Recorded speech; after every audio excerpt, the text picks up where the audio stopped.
नमस्कार दोस्तों, स्वागत है आपका स्टडी फॉर सिविल सर्विसेज में। डे 3 है। डे 3 से पहले डे 1 डे 2 जरूर देख लीजिएगा। एनवायरनमेंट के मोस्ट इंपॉर्टेंट चीजें चल रही हैं इस वाले वीडियो में। बहुत इंपॉर्टेंट चीजें कवर की हैं। अर्थ समिट हो गया, UNFCCC, कॉप, CMP और CMA, बहुत सारे जो हमेशा कंफ्यूजिंग टर्म है, कोई नहीं बताता, सारे इसमें कवर करे हैं। देखिए, मैंने बोला आपसे कि जो भी पूरे वीडियो में डे वाइज सीरीज में सारे कमेंट के सही आंसर देगा, उसी का कमेंट यहाँ पे पब्लिश किया जाएगा। इस बार दिया इमरान अब्बास ने, हालांकि इन्होंने भी एक चीज़ गलत कर दी है। हाईएस्ट ग्रीन हाउस पोटेंशियल है सल्फर हेक्साक्लोराइड का, जिसका फॉर्मूला है SF6। ठीक है, पिछली बार मैंने पूछे थे कुछ क्वेश्चन। अब जो डिफॉल्ट टेम्परेचर है AC का 24 सेट किया जा रहा है। हाईएस्ट ग्रीन हाउस पोटेंशियल किसका है? सल्फर हेक्साक्लोराइड SF6 होगा यहाँ।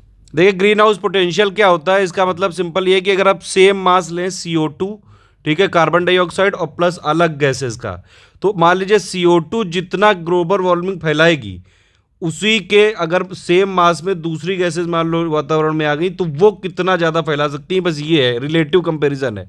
ठीक है, तो ये अगर आप CO2 समझे 1 यूनिट फैलाएगी ग्लोबल वार्मिंग, तो ये करीबन 22-23 हज़ार, समझ रहे, बहुत ज़्यादा।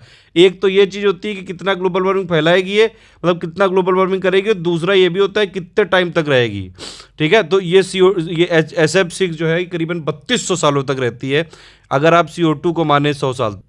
इस तरह से है, मतलब ज़्यादा इसमें इंपॉर्टेंट वाली बात नहीं है। बस ग्रीन हाउस ये पोटेंशियल है किसका ज़्यादा, यही याद रखना मेन जरूरी है।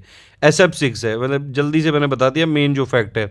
NGT के प्रेसिडेंट इस समय जस्टिस आदर्श कुमार गोयल हैं, और ये हेडक्वार्टर ये वाले तीनों जो है सही हैं।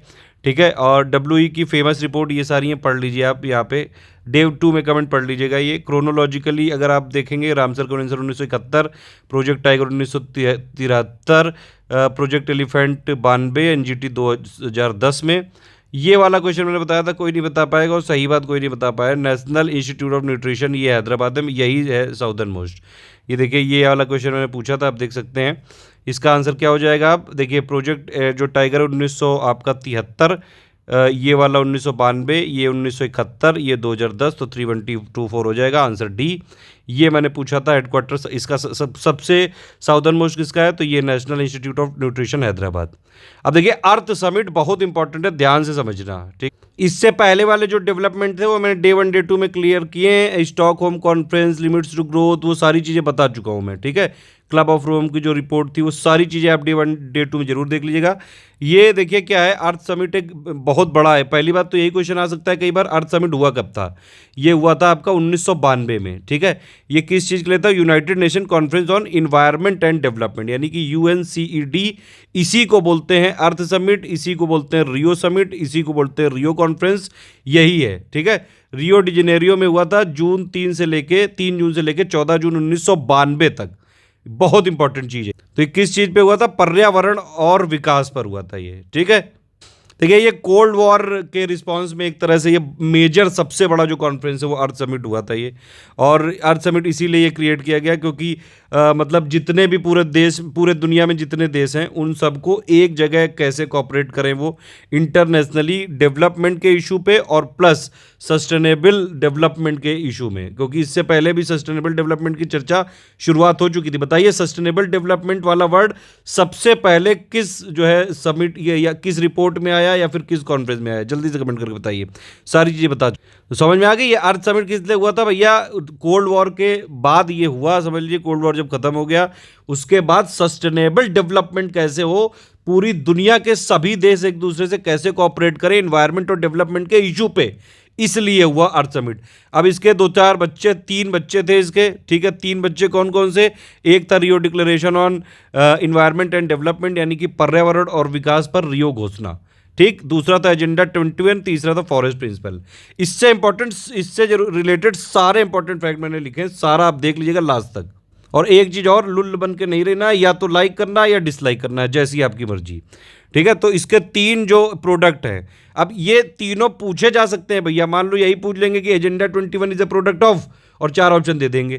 तो ये 3 इसके जो आपके डॉक्यूमेंट बने थे अर्थ समिट से, एक था Rio declaration on environment and development, दूसरा आपका एजेंडा 21, तीसरा आपका फॉरेस्ट प्रिंसिपल। ठीक है, ये वाले तीनों लिखे हुए हैं, पर्यावरण और विकास पर रियो घोषणा, एजेंडा 21, वन सिद्धांत। और इसके अलावा लीगली बाइंडिंग भी यहाँ पे जो है 3 डॉक्यूमेंट यहाँ पे सिग्नेचर के लिए खोले गए। ठीक है, लीगली बाइंडिंग मतलब कानूनी रूप से बाध्यकारी। तो ये कौन कौन से थे? एक था CBD यानी कि कन्वेंशन ऑन बायोडाइवर्सिटी, जैव विविधता पर कन्वेंशन, फिर UNFCCC, ये बहुत जरूरी, हर बार इससे एक आध COP, CMP, CMA, इतने जो है कंफ्यूजिंग है थे अभी तक। अब आप अगर पूरा सुनोगे तो समझ में आएगा सब, हर बार आ जाता है एग्जाम में। और ये United Nation convention to combat desertification, ये डे 4 में कवर करेंगे। तो 3 ये डॉक्यूमेंट जो है ओपन किए गए सिग्नेचर के लिए। एक एक करके देखते हैं भैया 3 प्रोडक्ट कौन कौन से थे। इंपॉर्टेंट फैक्ट समझिए। एक पहला क्या प्रोडक्ट था मैंने बताया, अर्थ समिट का Rio declaration on environment and development, यानी कि पर्यावरण और विकास पर रियो घोषणा।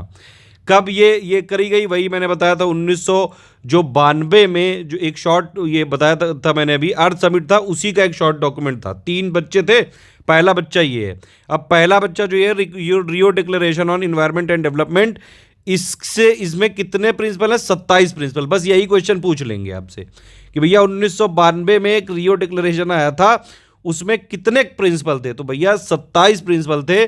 करीबन 175 कंट्री ने इसको साइन किया।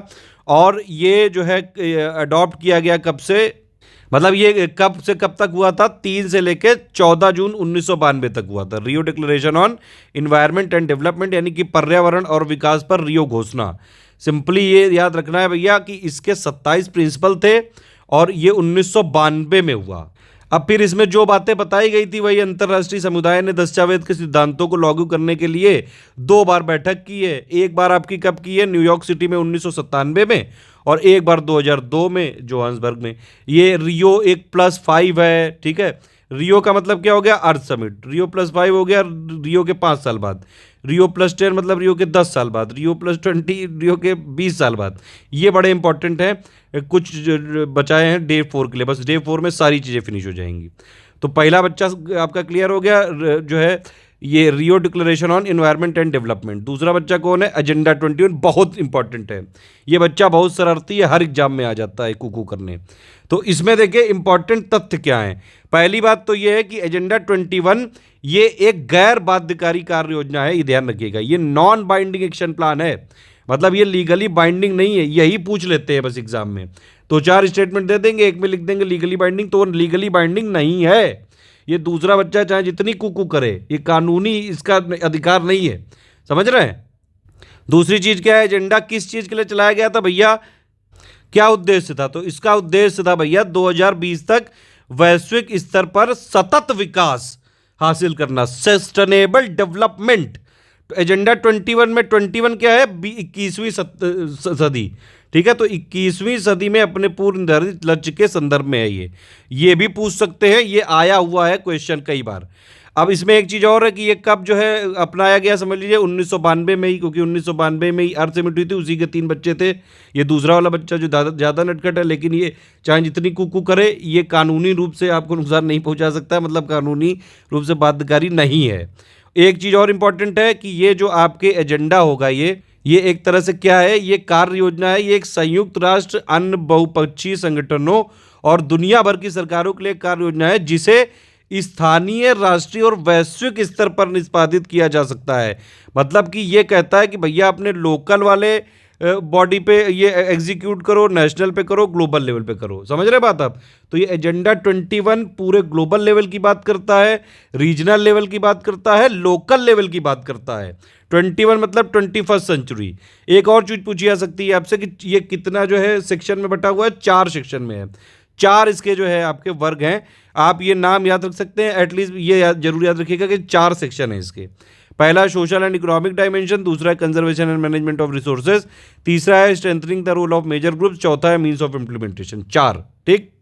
तीसरा बच्चा मैंने आपको बताया था फॉरेस्ट प्रिंसिपल, ये वाला भी जो ये तीनों बच्चे जो हैं, एक रियो डिक्लेरेशन वाला हो गया, एजेंडा 21 वाला हो गया, और ये फॉरेस्ट प्रिंसिपल, ये तीनों ही लीगली नॉन बाइंडिंग है, ये ध्यान रखिए। देखिए यहाँ पे लिखा हुआ है, ये जो इसके बाद ये जो तीनों है, ये CBD, UNFCCC और आपका UNCCD, ये तीनों लीगली बाइंडिंग है, ठीक। ये जरूर ध्यान रखिए। तो फॉरेस्ट प्रिंसिपल क्या है? पहली बात तो लीगली नॉन लीगली बाइंडिंग है ये। मेनली क्या है? रियो फॉरेस्ट प्रिंसिपल है ये। और इसमें क्या है? स्टेटमेंट है जो भी एक ग्लोबल कंसेंसस के लिए कैसे मैनेजमेंट करना है, कैसे कंजर्वेशन करना है, कैसे सस्टेनेबल डेवलपमेंट करना है, जितने भी टाइप के जो है फॉरेस्ट हैं उनके साथ। 1992 का है ये, तो आपको पता ही है। अर्थ समिट के तीनों बच्चे हैं, जब नॉन लीगली बाइंडिंग है। इसके बाद एक मॉन्ट्रियल प्रोसेस जो है यहाँ पे बनाई गई थी 1994 में। ये मॉन्ट्रियल प्रोसेस ये स्टार्ट की थी 1994 में, ध्यान रखिएगा, मॉन्ट्रियल प्रक्रिया। इसका अब है बहुत इंपॉर्टेंट, ये क्या चीज़ है कि भैया वर्किंग ग्रुप है, क्राइटेरिया और इंडिकेटर कैसे जो है कंजर्वेशन और सस्टेनेबल मैनेजमेंट किया जाएगा टेम्परेट और बोरियल फॉरेस्ट का। ये इतना इंपॉर्टेंट नहीं, लेकिन क्या पता मान लो पूछ ही लें, कई बार जो है एग्जामिनर कुछ अलग पूछने के चक्कर में कुछ भी ऐसे तथ्य पूछ लेते। तो 3 बच्चे हो गए आपके, ठीक है। अब इसके बाद क्या है, ये 3 लीगली बाइंडिंग डॉक्यूमेंट। एक है आपका CBD, कन्वेंशन ऑन बायोडाइवर्सिटी, यानी कि जैव विविधता पर कन्वेंशन, ठीक है। इसको पहली बात तो ये लीगली बाइंडिंग मल्टीलेटरल ट्रीटी है, यही हिंदी में भी लिखा है, कुकू नहीं। क्या है ये कन्वेंशन ऑन बायोलॉजिकल डाइवर्सिटी कानूनी रूप से अंतरराष्ट्रीय बाध्यकारी संधि है। समझ रहे हैं बात आप? इसके 3 लक्ष्य हैं, मेन जो है 3 इसके गोल हैं। पहला कि भैया बायोडाइवर्सिटी का कंजर्वेशन करना, देखिए जैविक विविधता का संरक्षण। दूसरा सस्टेनेबल यूज ऑफ इस कंपोनेंट, मतलब कि जो इसके कंपोनेंट है बायोडाइवर्सिटी के उसका सस्टेनेबल यूज करना। सस्टेनेबल का मतलब ये है कि आप अभी तो जो है डेवलपमेंट करो, आपका अधिकार है, लेकिन आने वाली पीढ़ियों के लिए भी छोड़ो, ये नहीं कि खुद ही सब खा जाओ। समझ रहे हो? सस्टेनेबल डेवलपमेंट का कॉन्सेप्ट समझ में आता है कि नहीं, कि भैया आप डेवलपमेंट करो, बहुत बढ़िया बात है, खूब करो डेवलपमेंट, लेकिन ऐसा करो कि आगे भी चलता रहे। ऐसा नहीं कि जो आने वाली जनरेशन है उनके लिए कुछ बचे ही ना और फालतू में करिए आए हो हम लोग को। समझ रहे हैं? तो ये दूसरा लक्ष्य हो गया। तीसरा ये है कि fair and equitable share of benefits arising from genetic resources, यानी कि आनुवंशिक संसाधनों से उत्पन्न होने वाले लाभों का उचित और न्याय संगत बंटवारा। इसका ये मतलब है कि मान लो जैसे इंडिया में कई विदेशी आते हैं और यहाँ की ट्रेडिशनल मेथड को सीख के बाहर जाके वो पेटेंट करा के कह देते हैं कि हमने बनाया है, ओए मजा आ गई, जबकि बात ये है कि वो इंडिया से सीख के गए हैं। तो भैया फेयर और इक्विटेबल की उसका क्रेडिट इंडिया को मिलना चाहिए, ये नहीं कि यहाँ से सीख के बाहर जाके तुमने वो कर दिया पब्लिश और कह दिया कि हमने बनाया है। ऐसा नहीं चलेगा। बीच बीच में मैं थोड़ा सा लेमन वाली भाषा यूज करता हूँ कि मतलब थोड़ा समझ में आ जाए। कुल मिला के बात ये है क्या कि भैया ये क्या थे 3 लक्ष्य। तीसरा था आनुवंशिक संसाधनों से उत्पन्न होने वाले लाभों का उचित और न्याय संगत बंटवारा, ध्यान रखिए। अब देखिए ये जो CBD था, यानी कि convention on biodiversity, biological diversity, इसको यहाँ पे मैंने बताया सिग्नेचर के लिए ये 1992 में ही आया था। फाइनली ये 29 दिसंबर 1993 में ये मतलब ये लागू, ठीक है। तो CBD वाला में सिग्नेचर कब हुए? 5 जून 1992 को, और लागू कब हुआ? 29 दिसंबर 1993। ये सब क्रोनोलॉजिकल कई बार पूछते हैं आजकल, UPPCS में बहुत पूछ रहे हैं, तो ध्यान रखिएगा। ये CBD कब लागू हुआ? 1993 में। इसके 2 अनुपूरक समझौते हैं, कार्टाजेना प्रोटोकॉल और नगोया प्रोटोकॉल, ठीक है, ध्यान रखिएगा। ये जनरली ये मैच द फॉलोइंग में आते हैं, मतलब एक तरफ आपको दे देंगे कार्टाजेना जो है प्रोटोकॉल, नगोया, और जो IG टारगेट और दे दिया एक आध और, उसमें मिलाइए आप, मैच द फॉलोइंग करिए, उस टाइप के ये इसके लिए है। अब देखिए जो मैंने बताया CBD के 2 अनुपूरक सप्लीमेंट्री जो है ये डॉक्यूमेंट कौन कौन से हैं आपके, ये एक है कार्टागेना प्रोटोकॉल और एक है नगोया प्रोटोकॉल। कार्टागोना में बस ये याद रखिए कि ये जो प्रोटोकॉल है किससे रिलेटेड है? बायोसेफ्टी से रिलेटेड है। समझ में आ रही बात? देखिए इसका ये मतलब है कि आजकल कई मॉडर्न बायोटेक्नोलॉजी का यूज़ होता है। कई अमीर घर के जो माँ बाप हैं वो चाहते हैं कि उनका बच्चा बिल्कुल ऋतिक रोशन वाली बॉडी लेके पैदा हो, ठीक है, और आइंस्टीन वाला दिमाग लेके पैदा हो। इस तरह से हर जो दुनिया की अच्छी चीज़ है उनके बच्चे में वो हो। एक तरह से आप, मैं एग्जाम्पल दे रहा हूँ, प्लीज़ इसको अदरवाइज मत लीजिएगा। तो अब उनके लिए कई सारे मतलब आजकल फूड आ गए हैं जेनेटिकली मॉडिफाइड। तो इसका सिंपल मतलब ये है कि अगर आप जेनेटिकली मॉडिफाइड जो फूड है, जो कि किससे हो रहा है, ये जहाँ पे मतलब अगर मान लीजिए कहीं आपने कुछ बनाया और आगे भेज रहे हैं, तो भैया वो बताओ कि उसके क्या क्या इफेक्ट हो सकते हैं। सही बात, ऋतिक रोशन जैसा सुंदर पैदा होगा कि नहीं, कि तुषार कपूर टाइप हो जाएगा, ये वाली चीज़ है। मतलब कुल मिला के बात ये है कि भैया कार्टागोना जो प्रोटोकॉल है बायोसेफ्टी पे है, ठीक। ये क्या है? ये एक इंटरनेशनल ट्रीटी है जो क्या यहाँ पे जो है गवर्न करती है, लिविंग मॉडिफाइड ऑर्गेनिजम्स, जो कि मॉडर्न बायोटेक्नोलॉजी से बनते हैं। समझ में आ रही है? कोई जो है चावल आजकल ऐसा बना दिया भैया ज़्यादा न्यूट्रिशन है, गेहूं में जो है ज़्यादा न्यूट्रिशन, कई सारे आजकल प्रोग्राम चलते रहते हैं, आप सुनते होगे ना। तो ये चीज़ है, अगर आप एक जगह से दूसरी जगह जा रही है, कोई आपने ऐसी फिश बनाई, ठीक है, और उसमें जो है वो कहीं और दूसरे इन्वायरमेंट में करी, तो उनको बताओ कि क्या क्या उसके कॉन्सिक्वेंसेज हो सकते हैं, क्या रिजल्ट हो सकता है, क्या उसका जो है फाइनल ये हो सकता है, ये सारी चीज़ें।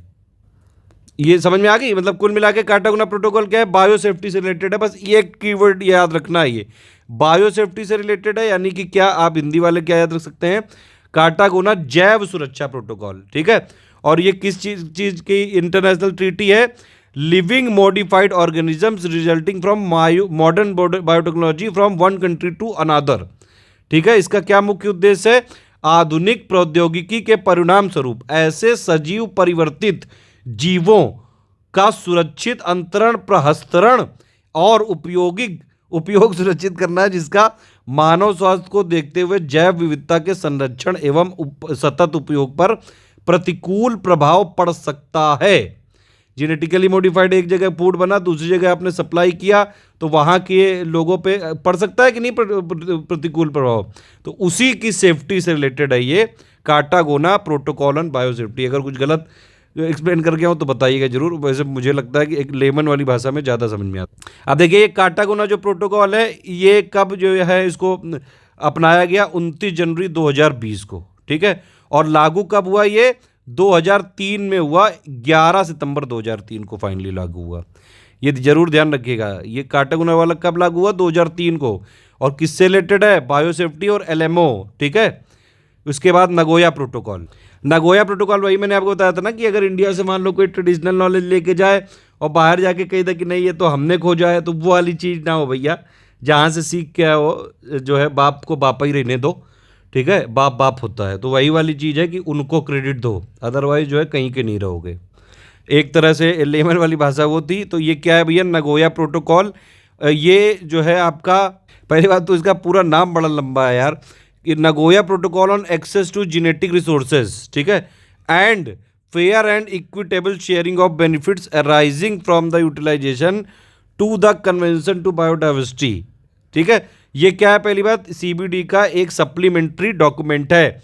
किस चीज़ पे है ये? अनुवांशिक संसाधनों पर पहुंच पर नगोया प्रोटोकॉल और जैविक विविधता पर कन्वेंशन के लिए उनके उपयोग से उत्पन्न होने वाले लाभों का उचित और न्याय संगत साझाकरण, जैव विविधता अभिसमय के लिए एक और अनुपूरक समझौता है, ठीक है, पूरक समझौता है।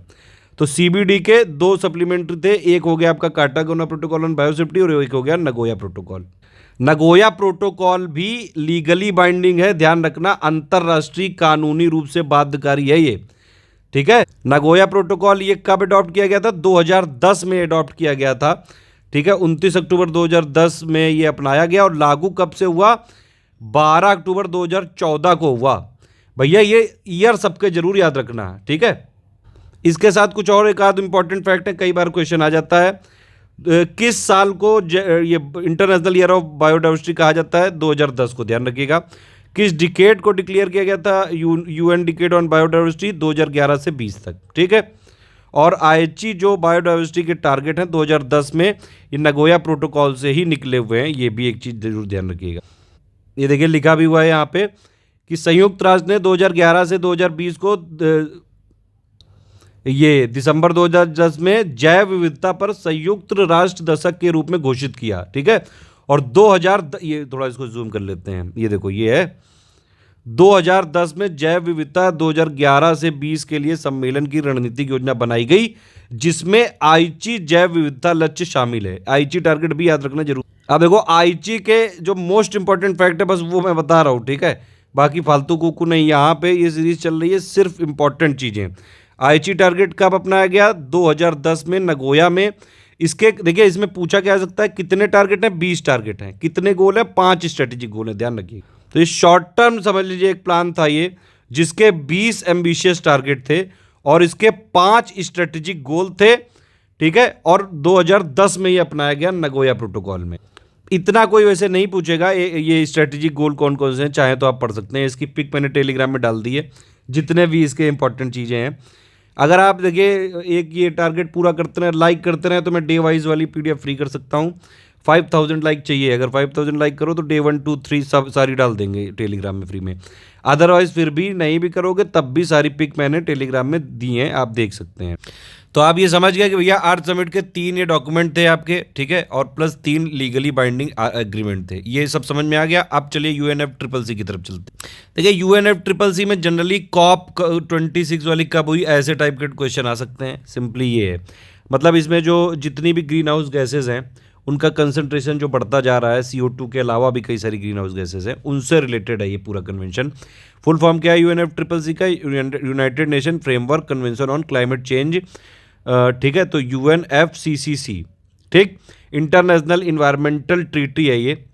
किस चीज़ के लिए है? कि भैया क्लाइमेट सिस्टम से ज़्यादा कुकू ना करो, मतलब समझ रहे हैं आप, ये जो डेंजरस ह्यूमन इंटरफेरेंस हो रहा है क्लाइमेट सिस्टम के साथ, अगर क्लाइमेट सिस्टम से आप ज़्यादा कुकू करोगे, लगातार जो है बिल्कुल CO2 और प्लस जितनी भी ये गैसेज हैं जिससे ग्लोबल वार्मिंग बढ़ रहा है, क्लाइमेट चेंज हो रहा है, ये सब अगर होता रहेगा तो क्लाइमेट किसी दिन बहुत हौकेगा, जो कि बीच बीच में थोड़ा थोड़ा हौकता रहता है क्लाइमेट। आप देखते हैं कई सारी इवेंट होती रहती हैं, कई सारे नेचुरल डिज़ास्टर और बहुत सारी चीज़ें, जैसे कि जो है बर्फ़ पिघलती जा रही है, सी लेवल बढ़ता जा रहा है, आप देख तो रहे होंगे कई सारे, बर्फ़ मतलब ग्लेशियर, ठीक है, तो ये सारी चीज़ें हैं।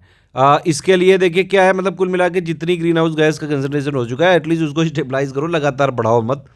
1992 में जो ये अर्थ समिट हुआ था उसी का है ये, ठीक है। इसके लिए एक सेक्रेटरीट यहाँ पे इस्टेब्लिश किया गया बॉन में, हेडक्वार्टर उसका बॉन में है। 1994 से ये UNF ट्रिपल सी आया, ठीक है, ये ध्यान रखिएगा। 1994 बहुत इंपॉर्टेंट ट्रीटी है।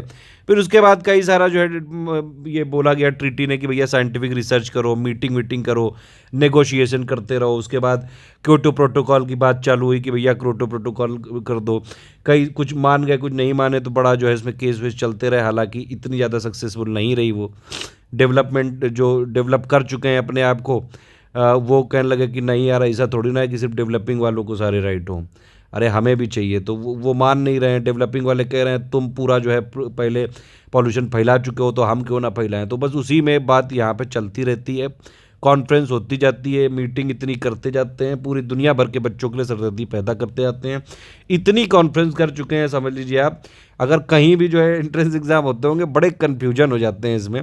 बहुत देर तो मुझे ही लग गई कि है क्या चीज़ ये सब, ठीक है। तो आज तक आपने इसके कंपोनेंट में जरूर सुना होगा, एक जो है एक लाइन से, मतलब क्रोनोलॉजी की तरह नहीं, आपने शायद किसी ने बताया होगा अभी तक, शायद बताया भी हो। तो इसमें भैया ये सारी चीज़ें हुई, ट्रीटी ने बताया। इस संधि ने उस समय चल रहे वैज्ञानिक अनुसंधान, नियमित बैठक वार्ताओं से भविष्य में ऐसी नीतिगत समझौतों का आह्वान किया गया कि जिससे पारिस्थितिक तंत्र जलवायु परिवर्तन के हिसाब से स्वाभाविक रूप से अनुकूल हो सके, ठीक है, और यह सुनिश्चित किया जा सके कि खाद्य उत्पादन का संकट उत्पन्न ना हो और अधिक विकास, आर्थिक विकास को एक सतत विकास, मतलब सिर्फ विकास नहीं, सस्टेनेबल डेवलपमेंट। अभी आप अपना विकास करो, फ्यूचर में आने वाली जनरेशन के लिए भी छोड़ो, सब कुछ खुद ही ना खा जाओ। उसके लिए फिर कई सारे, मैंने बताया आपको, ये सब होते रहते हैं। एक क्योटो प्रोटोकॉल आया 1997 में साइन किया गया, हालांकि ये इम्प्लीमेंट कब हुआ? 2005 में, समझ रहे हैं आप। 2005 से ये चला 2020 तक, दो इसके पीरियड थे, एक 2005 से 12, 2000 मतलब दो पीरियड में था, 2005 से लेकर 2012 2012 से 2020। फिर क्योटो प्रोटोकॉल से भी नहीं पूरी तरह से बात बन पाई तो पेरिस एग्रीमेंट आ गया। अब ये जो 3 इवेंट हैं कि भैया UNF ट्रिपल सी, ठीक है, ये आया 1994 में, तो इसके बाद चालू हो गया कॉप 1 2 3 ऐसे चल के, ठीक है। फिर भैया क्योटो प्रोटोकॉल लागू हो गया 2005 में, तो इसके बाद आ गया आपका CMP, तो CMP 1 2 चालू हो गया। फिर उसके बाद पेरिस एग्रीमेंट आ गया 2016 में, उसके बाद आ गया CMA। तो इस तरह से ये चलती जा रही है गाड़ी। 2020 तक UNF ट्रिपल सी के 197 सिग्नेटरी हैं। ये क्योटो प्रोटोकॉल में आप ये ध्यान रखिएगा जरूर कि 2 एनेक्शर में कंट्री को डिवाइड किया गया था। हिंदी में आप चीज़ चाहें तो पढ़ सकते हैं, बाकी मैंने मेन चीज़ बता दी। UNF ट्रिपल सी हुआ कब? UNF ट्रिपल सी जो है साइन कब किया गया था? 1992 में। फाइनली ये लागू कब से हुआ? 1994 में, जरूर ध्यान रखिएगा। अब देखो ये वही चीज़ है, मैंने बताई अभी आपको। ये देखो, पहले पढ़ लो ध्यान से, ये COP CMP CMA क्या है। पूरा ये देखिए, एक शब्द में बोले तो पूरी दुनिया भर के कॉम्पिटिटिव एग्जाम की प्रिपरेशन करने वाले स्टूडेंट को परेशान करने के यंत्र हैं ये। सीओपी क्या है? Conference of the parties. ठीक, मैंने बताया आपको कब से, 1994 में UNFSSC बना, 1995 से ये चालू हो गया सीओपी। बार बार जो है ये कुकू करने आ जाते हैं। ठीक, उसके बाद सीएमपी बना, अभी मैंने बताया आपको। सीएमपी क्या है? 2005 से क्योटो वाला लागू हुआ, बस उसी से चालू हो गया ये। Conference of party serving as the meeting of the parties of Kyoto protocol. समझ रहे हो कितना लंबा है इसका वो एक, ये हर बार जो है परेशान होते हैं बच्चे। फिर 2015 में पेरिस वाला हो गया भैया एक अकॉर्ड, उसके बाद ये सीएमए चालू हो गया। समझ में आ गई बात? ये है सीओपी सीएमपी सीए में। कई बार लोग बड़ा कंफ्यूज हो जाते हैं। देखो ये कॉप पहली वाली कब हुई? बर्लिन जर्मनी में। सारी तो आप याद नहीं कर पाओगे, एक बार चाहो तो पढ़ सकते हो। मेन वाली मैं बता दे रहा हूँ आपको। कॉप 1 वाली हुई जर्मनी में, ठीक है। और उसके बाद मैंने बताया कब से, देखो ये 2005 में मॉन्ट्रियल में हुआ था ये, और इस 2005 में ही जो क्योटो प्रोटोकॉल है वो लागू हुआ था। तो बस सीएमपी चालू हो गया यहाँ से। ये कब हुआ था? 2005 में मॉन्ट्रियल में, ठीक है।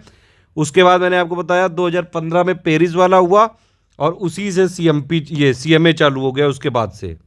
ये देख सकते हैं आप, ये देखिए ये सीएमए देख रहे हैं आप, ये है। अब देखिए मेन जो एग्ज़ाम में आ सकता है, ये मैंने लिखा हुआ है वैसे। पहला यूएन क्लाइमेट चेंज कॉन्फ्रेंस, ये आपका बर्लिन में 1995 में हुआ, ठीक है। कॉप 26 ये इंपॉर्टेंट है, ये 2020 में होना था, लेकिन कोविड हो गया, इसके चलते इसको 1 साल के लिए लगभग पोस्टपोन कर दिया गया। अब ये नवंबर 2021 में होगा। कहाँ पे होगा ये जरूर ध्यान रखिए। ग्लासगो में, यूनाइटेड किंगडम में होगा। वही चीज़ हिंदी में लिखी है, फालतू कुकू नहीं। ये देखो लिख दिया है सारी चीज़ें। UNFCCC जो है आपका, UNFCCC 1994 में इफेक्टिव हुआ, इसलिए कॉप होने लगा। क्योटो प्रोटोकॉल 2005 में इफेक्टिव हुआ, इसलिए सीएमपी होने लगा। फिर 2015 में पेरिस क्लाइमेट अकॉर्ड हुई, इसलिए सीएमए होने लगा। ओए मज़ा आ गई। तो काफ़ी सारी चीज़ें आप सीख गए। क्योटो प्रोटोकॉल में पहले ही बता चुका हूँ आपको, ये 7 ग्रीन हाउस गैसेज में जो है लागू होता है। ये डे 2 की पिक है, ये सब बता चुके हैं, ठीक है। ये इंपॉर्टेंट चीज़ है ये, ठीक है। और ये लागू कब हुआ ये डेट जरूर याद रखना भैया जी। 16 फरवरी 2005 से, दो पीरियड थे इसके, 2005 से 12 और 2012 से 20, इस तरह से है ये। 1997 में इसके लिए साइन किए गए थे, अभी हम लोगों ने देखा था। ये देखिए क्योटो प्रोटोकॉल के साइन किए गए थे 1997 में। अब देखिए ये वाली पिक तो समझ ही गए होंगे, ये पहले बनाई थी, फिर मैंने पूरा ऑर्डर में कर दिया है। अब ये वाली का कोई मतलब नहीं, सारी चीज़ें मैं बता चुका हूँ, एक बार देख लीजिए, ये सब पिक विक दी हैं। यूएनईपी के बारे में पहले बता चुका हूँ। 1972 में निकला था स्टॉकहोम कॉन्फ्रेंस से, जिसको कि मैग्ना कार्टा ऑफ इन्वायरमेंट भी बोलते हैं। उसी के ईयर से इन्वायरमेंट डे भी मनाने लगे थे, ठीक है। यूएनईपी का हेडक्वार्टर है नैरोबी में, ये जरूर ध्यान रखिएगा। इसकी कई सारी कुछ रिपोर्ट भी होती हैं, ये भी देख सकते हैं। ग्लोबल इन्वायरमेंट आउटलुक हो गया, इमिशन गैप रिपोर्ट हो गई, action on air quality and rise of environment crime report Interpol के साथ बनाती है यूएनईपी रिपोर्ट। अब देखिए कुछ और चीज़ें देख लेते हैं। एक ये चीज़ देख लीजिए, ये ग्रीन हाउस गैस का पोटेंशियल का मतलब समझ में आ गया ना, पोटेंशियल क्या होता है ग्रीन हाउस गैस। देखिए ये लिखा हुआ है मैंने, अगर सेम मास लिया जाए तो जितना ग्लोबल वार्मिंग CO2 करती है उसी सेम मास में, ठीक है, दूसरी गैस कितना करेंगी, यही होता है ग्रीन हाउस पोटेंशियल, ठीक है। रिलेटिव मेजरमेंट है ये CO2 का रेफरेंस लेके। सबसे ज़्यादा किसका है? सल्फर ऑक्साइड का है, और 100 साल में नापते हैं इसको, ठीक है। 2 चीज़ों पर डिपेंड करता है, एक आपका वो हो गया कि भैया कितना ये हीट ऑब्जॉर्व करेगी, या फिर ग्लोबल वार्मिंग करेगी कुल मिला नहीं, मतलब ग्लोबल वार्मिंग कितना करेगी वो वाली चीज़ है, और प्लस कितने टाइम तक रहेगी, ठीक है। तो मीथेन का आप देख सकते हैं करीबन कितना है ये। IPCC रिपोर्ट होती है, उसी के हिसाब से बार बार होता रहता है। ये करीबन 25 है, 25 गुना है ये, मतलब अगर आप CO2 का एक मानेंगे तो उस हिसाब से। सबसे ज़्यादा याद रखना जरूरी है भैया सल्फर हेक्साफ्लोराइड का है, बस इतना, कोई रिलेटिव नहीं पूछता है ये ट्रॉपिकल ग्रासलैंड है। NCERT की पिक देख लो एक बार। ये ट्रॉपिकल ग्रासलैंड कौन कौन से हैं? ईस्ट अफ्रीका में सवाना, ब्राज़ील में कंपोज, वेनेजुएला में लानोस, ठीक है। टेम्परेट ग्रासलैंड में अर्जेंटीना में pampas, north American priori, south Africa में फेल्ट बोलते हैं इसको, वेल्ट लिखा है वैसे। सेंट्रल एशिया में स्टेपी, और जो है ऑस्ट्रेलिया में डाउन। इंपॉर्टेंट है ये चीज़ें, सारी पिक्स दे दी हैं टेलीग्राम। अभी तक जितने क्वेश्चन है सब आपने नोट कर लिए ना। अब देखिए इसका बताइए, इनमें से नॉर्दर्न मोस्ट सिटी कौन सी है? अब इनमें से क्या, हमने डायरेक्टली तो मैं देता नहीं हूँ कभी। पहली बात तो ये कि UN conference on human environment जहाँ पे हेल्ड हुई थी, जहाँ पे हुई आयोजित किया गया, headquarter of environment protection agency, ठीक है, headquarter of national biodiversity authority और हेडक्वार्टर ऑफ नीरी, ये चारों को में से नॉर्दर्न मोस्ट बताइए। कुछ और क्वेश्चन है। अब इंडिया अभी तक कितने बार यूएनएससी का नॉन परमानेंट मेंबर बन चुका है, इस बार कौन सा टर्म चल रहा है इंडिया का। सबसे ज़्यादा टाइगर रिजर्व किस स्टेट में है, सबसे ज़्यादा रामसर साइट किस स्टेट में है, सबसे ज़्यादा नेशनल पार्क किस स्टेट में है, सबसे ज़्यादा वाइल्ड लाइफ सेंचुरी किस स्टेट में है, सबसे ज़्यादा बायोस्फीयर रिजर्व किस स्टेट में, क्योटो प्रोटोकॉल कब लागू हुआ। ये वाले क्वेश्चन का आंसर जरूर दीजिएगा। लाइक या डिसलाइक जरूर करना। लुल्लू बन के नहीं रहना। ऑल द बेस्ट है। जय हिंद।